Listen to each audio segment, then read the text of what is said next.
এটা হচ্ছে একটা নতুন জাতির উত্থান। তাহলে আমরা কি এই রমজান মাসে একটা নতুন জাতির উত্থান দেখতে পারবো ইনশাআল্লাহ? আমার কথা কি কঠিন মনে হচ্ছে? নতুন জাতির উত্থান মানে কি? প্রত্যেকের ভিতর থেকে আমরা তাসকিয়া অর্জন করবো ইনশাআল্লাহ। কুরআন সুন্নাহ মানার প্রত্যয় ব্যক্ত করব।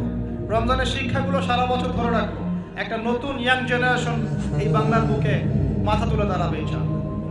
রাজি আছেন ইনশাআল্লাহ? আমি দাড়ি পাকা লোকদেরকে নিয়ে খুব বেশি আশা করছি না, দাড়ি কাঁচা ছেলেপেলেদেরকে নিয়ে বেশি আশা করছে। আমার আশা কি পূরণ হবে ইনশাআল্লাহ? আমাদের সমস্যাগুলো একটু বলি, তারপরে বুঝবে। প্রবলেমসগুলো হচ্ছে পরিপূর্ণ জ্ঞানের অভাব, এক, জ্ঞান অনুযায়ী আমলের ঘাটতি আছে। 3 নাম্বার, আমরা পার্সিয়াল ইসলাম ফলো করি, কিছু মানে কিছু মানতে চাই না। তারপরে ইকোনমিক সেকশনে হারামখোর হয়ে গেছে অনেকেই। তারপরে ধর্মতাত্ত্বিক ক্ষেত্রে আমরা দলে দলে বিভক্ত হয়ে গেছি। এখন দলে দলে মানে বিভক্তির শেষ নাই। মনে করেন একজন বলবে আমি কোনো বিভক্তিতে নাই, আমি চূড়ান্ত সঠিক, পরে দেখবেন ওর মধ্যে 4টা দল। তো আমরা বিচ্ছিন্ন হয়ে গেছি, একজনের সাথে আরেকজনের ভালো সম্পর্ক নাই এবং যোগ্য একটা ইউনাইটেড নেতৃত্বের ঘাটতি আছে। এই প্রবলেমসগুলো যখন আমাদের ওভারকাম করবেন আপনারা করবেন, আমরা তো খালি ধরিয়ে দিতে পারবো, আপনারাই করবেন। হ্যাঁ, তোমরাই করবা ইনশাআল্লাহ, আল্লাহ পাক কবুল করে নেবে। যখন করতে পারবা ইনশাআল্লাহ দেখবা যে আল্লাহ রাব্বুল আলামিনের জমিনে দ্বীন ইনশাআল্লাহ শুধু প্রচার হবে না, প্রতিষ্ঠাও হয়ে যাবে। দ্বীন প্রতিষ্ঠা হোক আপনারা চান না? কোন মুনাফিক চায় না দ্বীন প্রতিষ্ঠা হোক? দেখি কোন মুনাফিক আছে আল্লাহর জমিনে যে চায় না যে আল্লাহর দ্বীন প্রতিষ্ঠা হোক? প্রতিষ্ঠার প্রচার কি এক জিনিস? আমি আপনাকে এখন দাওয়াত দিয়ে গেলাম নামাজের, কিসের? কিন্তু আপনি যদি নামাজ না পড়েন আমি কিচ্ছু করতে পারবো? আমি আপনাকে যাকাত দেওয়ার আহ্বান জানিয়ে গেলাম, আপনি যাকাত দিচ্ছেন না, আমি কিছু করব। আমি বলে গেলাম ভাই জেনা করেন না, আপনি তারপরেও আল্লাহ না করে করলেন, আমি কিছুই করতে পারবো? কেউ পরকিয়া করেছে, আমি নিষেধ করে গেলাম পরকিয়া করেন না, আপনি দাওয়াত দিয়ে গেলাম, আপনি শুনলেন কি শুনলেন না, আমি কিন্তু কিছু করতে পারলাম না।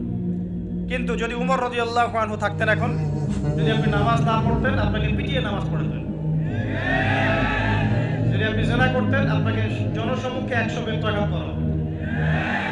যদি ব্যভিচার করতো কি করতো তাহলে? বলেন, আছে না নাই এগুলা? ইসলামে কি এগুলো আছে না নাই? আচ্ছা, এগুলো তো মানুষকে বোঝাতে হয় যে এগুলো ইসলামে আছে ভাই, এগুলো আছে। আমরা খালি এখন মানে ইখতিলাফি মাসআলাগুলোকে নিয়ে মাশাআল্লাহ খুব ব্যস্ত। এই যে মেজর জিনিস তো পড়ে আছে, এগুলো কোথায়?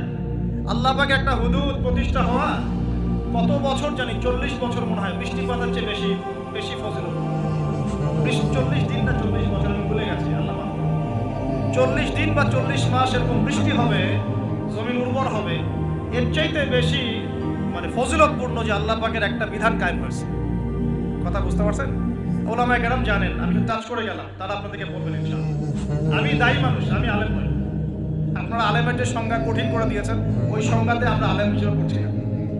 আমরা শুধু পয়েন্টসগুলো ফাইন্ড আউট করে আপনাদেরকে দাওয়াত দিতে পারি।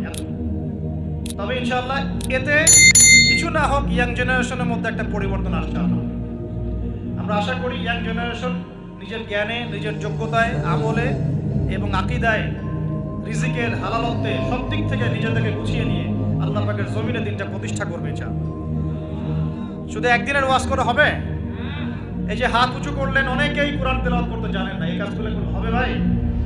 কোরআন তেলাওয়াত না শিখলে হবে? কোরআনের অর্থ না জানলে হবে? অনেকে তো মনেই করে না কোরআনের অর্থ জানার প্রয়োজন আছে, তাই না? অর্থ জানার প্রয়োজন নাই। অর্থ না জানলে আমরা কোরআনের মূল বিষয়টা বুঝতে পারবো?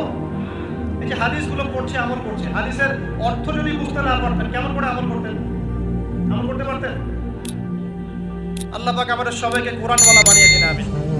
কোরআনের অর্থ বোঝার তৌফিক দান। রমজান মাসে প্রথম কি হয়েছে ভাই? কিবলা পরিবর্তন। দ্বিতীয় হয়েছে কোরআন নাজিল। কি নাজিল? ইন্না আনজালনাহু ফি লাইলাতিল কদর। আমি নাজিল করেছি কোরআনকে কোথায়? কদরের রাতে। ওয়া মা আদরাকা মা লাইলাতুল কদর। হে নবী, আপনি কি জানেন লাইলাতুল কদর কি? লাইলাতুল কদরি খায়রুম মিন আলফি শাহর। হাজার মাসের চাইতে উত্তম। তানাজ্জালুল মালায়েকাতু ওয়ার রূহ। এই রাতে নাজিল হন, অবতীর্ণ হন কারা? ফেরেশতারা এবং জিবরাইল আলাইহিস সালাম। বিইذনি রাব্বিহিম মিন কুল্লি আমর। মিন কুল্লি আমর মানে এখানে এক বছরের নতুন যে তাকদীর, এই তাকদীরটাকে নবায়ন করা হয় সবে বড়দের না, সবে কদরে। আর সালামুন হিয়া হাত্তা মাতলাইল ফাজর, ফজর পর্যন্ত খালি শান্তি। তার মানে কদরের রাতে কোরআন নাযিল করেছে। কদরের রাত কোন মাসে?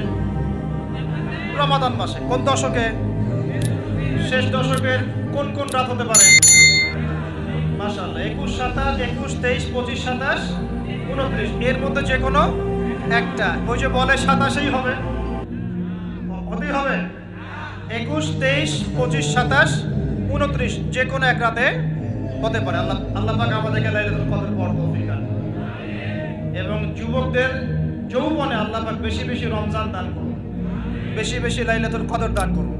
আগেকার উম্মতের হায়াত লম্বা ছিল, তাই তারা অনেক সময় পেত ইবাদত করা। আমাদের যেহেতু একটা শর্ট,